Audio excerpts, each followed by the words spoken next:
ओम नमः शिवाय। बम बम भोले नमः शिवाय। नमः शिवाय ओम नमः शिवाय। बम बम भोले नमः शिवाय। नमः शिवाय ओम नमः शिवाय। बम बम भोले नमः शिवाय। नमः शिवाय ओम नमः शिवाय। बम बम भोले नमः शिवाय। नमः शिवाय ओम नमः शिवाय। बम बम भोले नमः शिवाय। नमः शिवाय ओम नमः शिवाय। बम बम भोले नमः शिवाय। नमः शिवाय ओम नमः शिवाय। बम बम भोले नमः शिवाय। नमः शिवाय ओम नमः शिवाय। बम बम भोले नमः शिवाय। प्रेम से बोलो हर हर महादेव। 36वां अध्याय प्रस्तुत है, जिसका शीर्षक है अश्वत्थामा का शिव अवतार वर्णन। नंदीश्वर बोले, हे सर्वज्ञ सनत कुमार, अब परमात्मा शिव का विभु अश्वत्थामा नामक अवतार सुनो। देवर्षि बृहस्पति के पुत्र भरद्वाज जी और भरद्वाज जी से अयोनिज द्रोण नामक पुत्र उत्पन्न हुआ, जो धनुषधारियों में श्रेष्ठ महासूरवीर, महातेजस्वी और सर्व अस्त्र विशारद था, जिसे लोग धनुर्वेद और वेद में भी निष्णात कहते हैं। वह बलवान द्रोण अपने बल से कौरवों के आचार्य हुए और उनके मध्य वे 6 महारथियों में भी विख्यात हुए। इन द्रोणाचार्य ने कौरवों की सहायता के लिए शिव जी का उद्देश्य कर पुत्रार्थ हेतु बड़ा तप किया।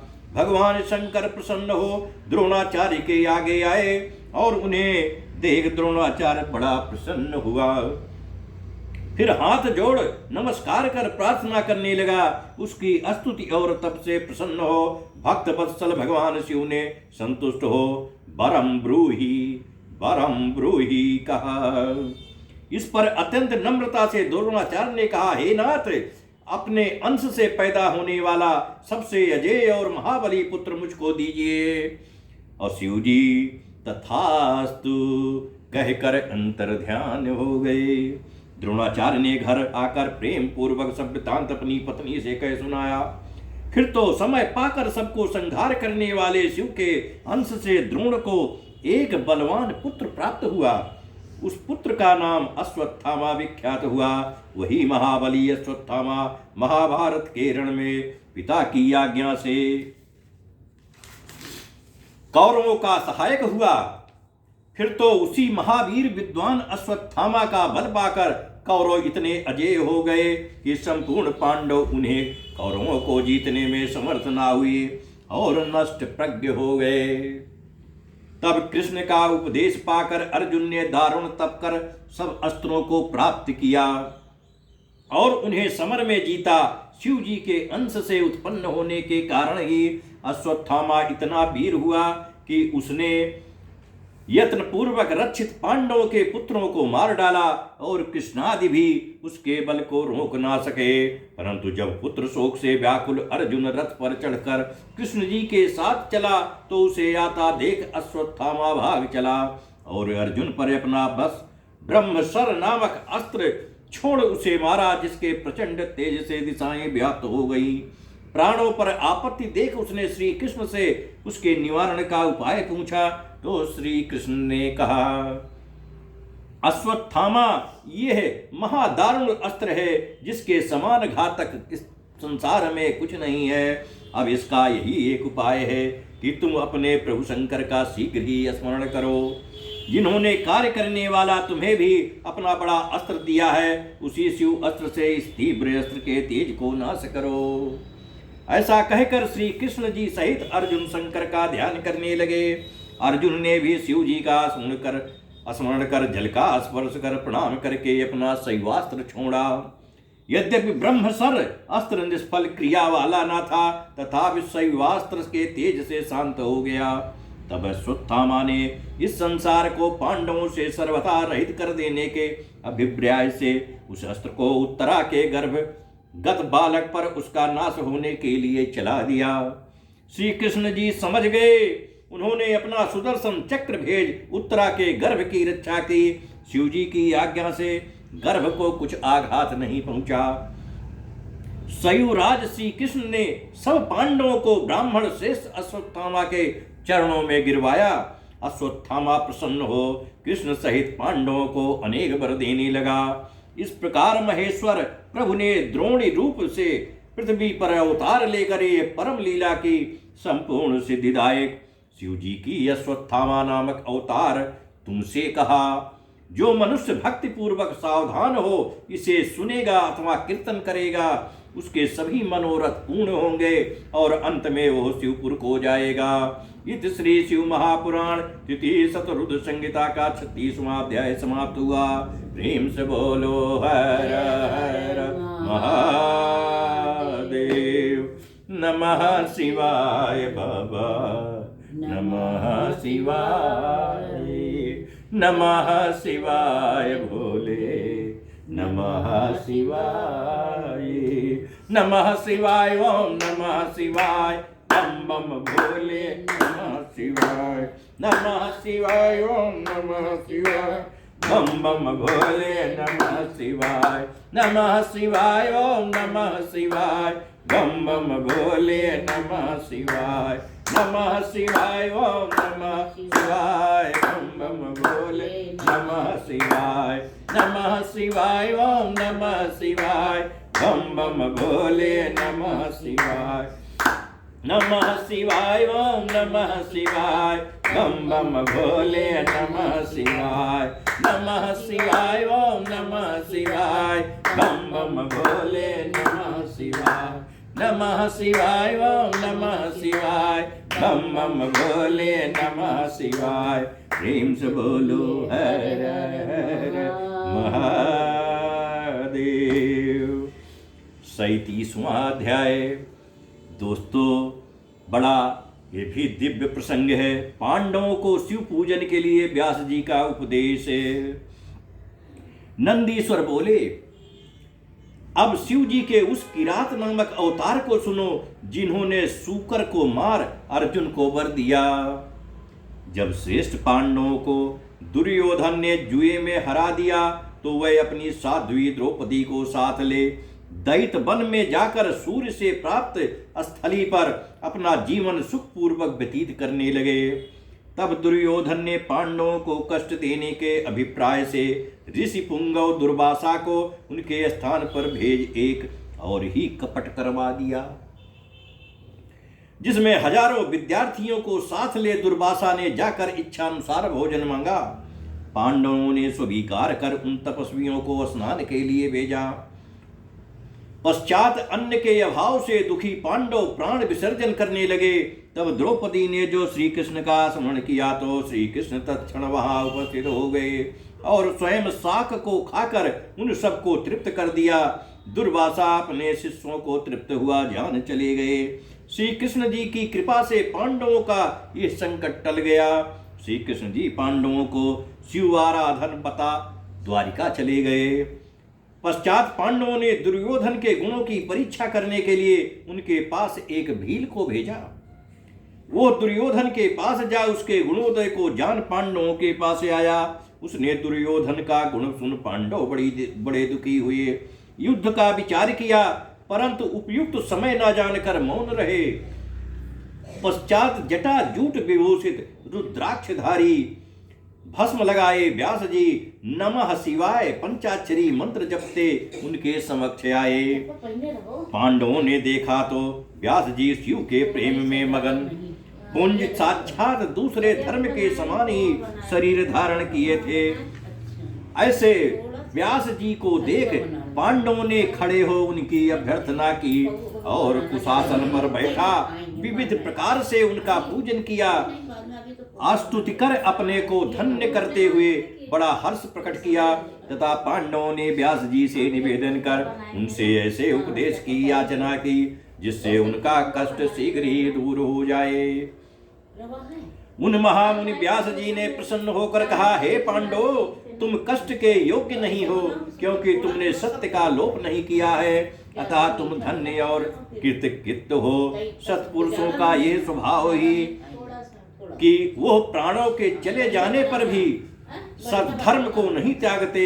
हमारे लिए तो तुम और कौरव दोनों ही समान हो, तो भी बुद्धिमानों का धर्मात्माओं में पक्षपात होता है ही है। पहले तो इस अंधे धृतराष्ट्र ने ही लोभ बस स्वयं धर्म का परित्याग किया और तुम्हारा राज्य अपहरण कर लिया। तो यद्यपि उनके लिए तुम और कौरवों दोनों पुत्र ही थे, और पिता के मरने पर महात्माओं को पुत्रों पर दया ही करनी चाहिए, तथापि उसने अपने पुत्र दुर्योधन को अनर्थ से मना नहीं किया। यदि वो ऐसा करता तो ये अनर्थ कदापि नहीं होता। इसके आगे जो हुआ वो तो हुआ ही, और वो अन्यथा नहीं हो सकता। किंतु वो दुष्ट है और तुम सत्यवादी हो, अतएव उनका तो अकल्याण ही होगा, क्योंकि जो बीज बोया जाता है उसी का अंकुर निकलता है। इस कारण तुम लोग दुख ना करो, इसमें संदेह नहीं कि तुम्हारा कल्याण होगा।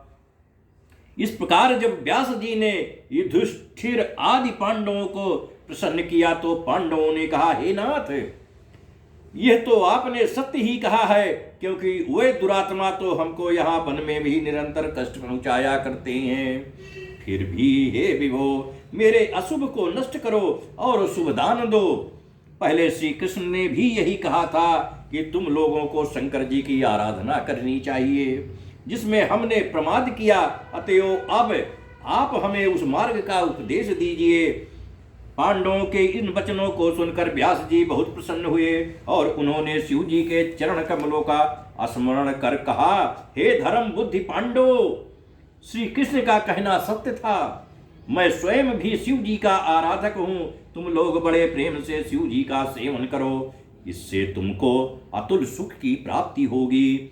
शिव जी की सेवा न करने से ही सारे दुख प्राप्त होते हैं। पश्चात उन पांचों पांडवों में अर्जुन को योग्य जान व्यास जी ने शिव जी की आराधना के लिए उसे इंद्र संबंधिनी विद्या का उपदेश कर पार्थिव पूजन का विधान बतलाया। अर्जुन इंद्रकील पर्वत के निकट गंगा जी के तट पर तप करने चले गए। पश्चात व्यास जी सब पांडवों में श्रेष्ठ युधिष्ठिर से बोले, हे युधिष्ठिर, तुम सर्वदा धर्म में ही स्थित रहना, इससे निसंदेह तुम्हें सर्वश्रेष्ठ सिद्धि प्राप्त होगी। ऐसा कह व्यास जी शिव जी के चरणों का ध्यान करते हुए अंतर ध्यान हो गए, अदृश्य हो गए। इति श्री शिव महापुराण तृतीय शतरुद्र संहिता का 37वां अध्याय समाप्त हुआ। प्रेम से बोलो हर हर महादेव। नमः शिवाय बाबा, नमः शिवाय, नमः शिवाय भोले, नमः शिवाय, नमः शिवाय, ओम नमः शिवाय, बम बम भोले, नमः शिवाय, नमः शिवाय, ओम नमः शिवाय, बम बम भोले, नमः शिवाय, नमः शिवाय, ओम नमः शिवाय, बम बम भोले, नमः शिवाय, नमः शिवाय, ओम नमः शिवाय, बम बम भोले, नमः शिवाय, नमः शिवाय, ओम नमः शिवाय, बम बम भोले, नमः शिवाय, नमः शिवाय, ओम नमः शिवाय, बम बम भोले, नमः शिवाय, नमः शिवाय, ओम नमः शिवाय, बम बम भोले, नमः शिवाय। प्रेम से बोलो हर हर महादेव। 38वां अध्याय। शिव जी का किरात अवतार बड़ा दिव्य प्रसंग है, दुर्लभ प्रसंग है। दोस्तों प्रेम से सुनिए। नंदीश्वर बोले, अब शिव मंत्र के अतुल तेज से अर्जुन प्रकाशमान हो गए। अर्जुन को ऐसा देख पांडवों को अपनी विजय में संदेह नहीं रहा। इन्हें अपने में विपुल तेज दिखाई पड़ा। जब अर्जुन शिव जी के लिए तप करने चले तो द्रौपदी सहित पांडवों ने बड़े दुख से उन्हें विदा किया, किंतु उन्हें यह विश्वास था कि व्यास जी के उपदेशानुसार शिव जी की आराधना से ही हमारा कल्याण होगा। इस प्रकार अर्जुन को तप के लिए भेज पांडव खिन्न हो द्रौपदी सहित वहां रहने लगे। परंतु अर्जुन के वियोग से उन्हें शांति ना प्राप्त होती थी। उन्हें दुखी जान कृपा सिंधु ऋषिश्रेष्ठ व्यास जी फिर उनके पास पहुंचे और पांडवों ने उनकी पूजा की और कुछ दिनों के लिए अपने पास रहने की उनसे प्रार्थना की।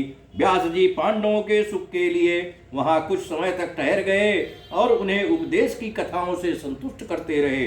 एक दिन युधिष्ठिर ने व्यास जी से पूछा कि हे महाप्राज्ञ, क्या ऐसा कष्ट कभी किसी और ने भी पाया है या एक मैं ही ऐसा हतभागी हूं?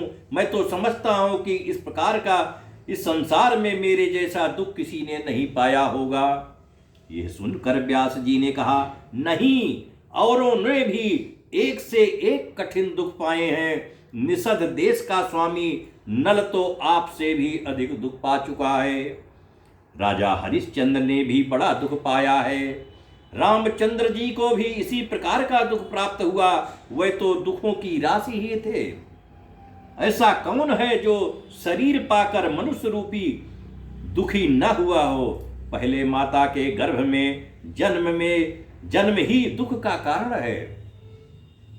बाल्य अवस्था भी कष्टकारक ही है। युवा अवस्था में दुख रूपी कामनाएं सताती ही रहती हैं और फिर वृद्धावस्था में मरण रूप तो महादुख प्राप्त होता ही है, जिससे मूर्ख मनुष्य बड़ा कष्ट और नरक तक भोगते हैं। अतएव ये सब मिथ्या है।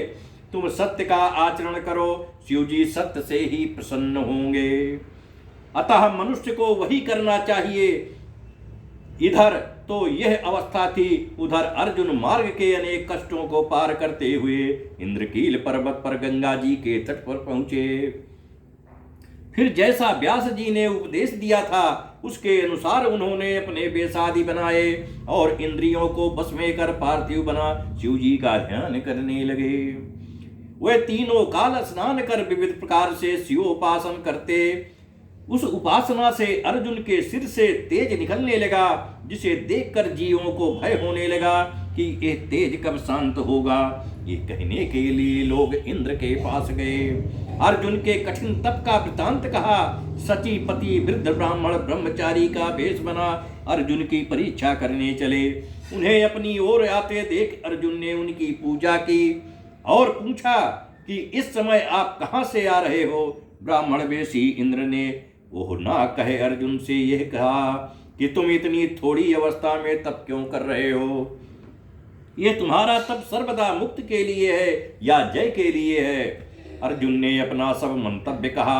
वो सुन ब्राह्मण ने कहा, तुम्हारा यह तप छात्र धर्म से युक्त संगत नहीं है, क्योंकि यह तो तप तुम्हारा मुक्ति दाता है और इंद्र मोक्ष का नहीं सुख का दाता है। यह तप करना तुम्हारे योग्य नहीं है। यह सुन अर्जुन ने क्रुद्ध हो इंद्र से कहा, आप ऐसा क्यों कहते हैं? मैं ना तो राज्य के लिए ना मुक्ति के लिए, किंतु व्यास जी के वचनों के लिए तप कर रहा हूं। हे ब्रह्मचारी जी, आप कृपा कर यहां से चले जाइए। आप मुझे पतित करना चाहते हैं। आप ब्रह्मचारी को यहां आने की क्या आवश्यकता थी? इस पर ब्रह्मचारी इंद्र ने अर्जुन को अपना वास्तविक स्वरूप दिखाया। इंद्र लज्जित हो गए। फिर अर्जुन को आश्वासन दे इंद्र ने कहा, वर मांगो। अर्जुन ने कहा, शत्रुओं से विजय दीजिए। इस पर इंद्र ने दुर्योधन सहित भीष्म, द्रोण और कर्णादि वीरों को दुर्जय कहे। द्रोण पुत्र अश्वत्थामा तो शिव जी का अंश बतलाते हुए अपनी असमर्थता व्यक्त की और कहा, इसके लिए शिव जी ही समर्थ हैं। तुम एकमात्र शिव की आराधना करो। पार्थिव विधान से अनेक उपचारों से युक्त सर्वतो भाव से शिव जी की सेवा करो, तुमको अचल सिद्धि प्राप्त होगी। अर्जुन से ऐसा कह इंद्र उनकी रक्षा के लिए वहां अपने कुछ अनुचरों को नियुक्त कर शिव जी के चरणों का ध्यान करते हुए अपने भवन को चले गए। अर्जुन संग्राम में विजय पाने के लिए वहां रहे उसी विधि से शिव जी को प्रसन्नार्थ तप करने लगे। इस श्री शिव महापुराण तिथि चतुर्थ संहिता का 38वां अध्याय समाप्त हुआ। प्रेम से बोलो हर हर महादेव। नमः शिवाय बाबा। नमः शिवाय, नमः शिवाय भोले, नमः शिवाय, नमः शिवाय, ओम नमः शिवाय, बम बम भोले, नमः शिवाय, नमः शिवाय, ओम नमः शिवाय, बम बम भोले, नमः शिवाय, नमः शिवाय, ओम नमः शिवाय, बम बम भोले, नमः शिवाय, नमः शिवाय, ओम नमः शिवाय, बम बम भोले, नमः शिवाय, नमः शिवाय, ओम नमः शिवाय, बम बम भोले, नमः शिवाय। प्रेम से बोलिए हर हर महादेव। आज यहीं पर प्रातः कालीन बेला की कथा विराम ले रही है। शाम को दोस्तों आपकी सेवा में, बाबा शिव की सेवा में फिर हाजिर होंगे। तब तक के लिए विराम। आइए संक्षिप्त आरती करते हैं।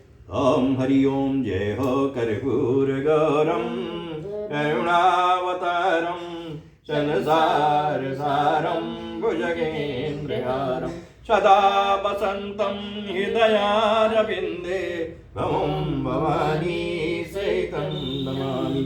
त्वमेव माता च पिता त्वमेव बन्धुर् जनका त्वमेव विद्या द्रविणं त्वमेव सर्वं मम देव।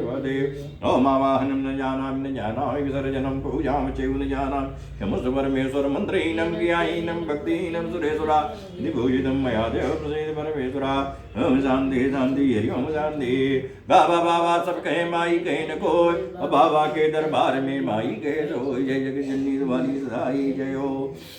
धर्म की जय हो, अधर्म का नाश हो, प्राणियों में सद्भावना हो, विश्व का कल्याण हो, गोहत्या बंद हो, सनातन धर्म की जय हो। सर्वे भवन्तु सुखिनः, सर्वे सन्तु निरामयाः, सर्वे भद्राणि पश्यन्तु मा कश्चित् दुर्भाग्यं भवेत्। ओं पार्वती पतये हर हर महादेव।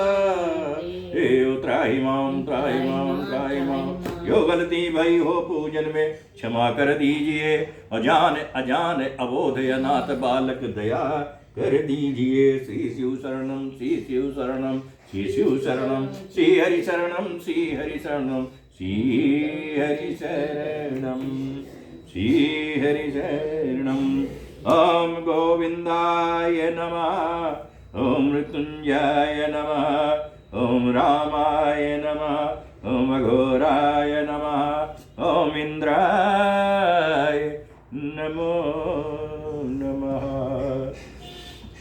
दोस्तों ठंडी भगाने का बढ़िया तरीका है। इस भयंकर ठंडी का भरपूर मजा लीजिए। तालियों की गड़गड़ाहट से नमः शिवाय जपा कीजिए। दोस्तों प्रेम से बोलिए हर हर महादेव।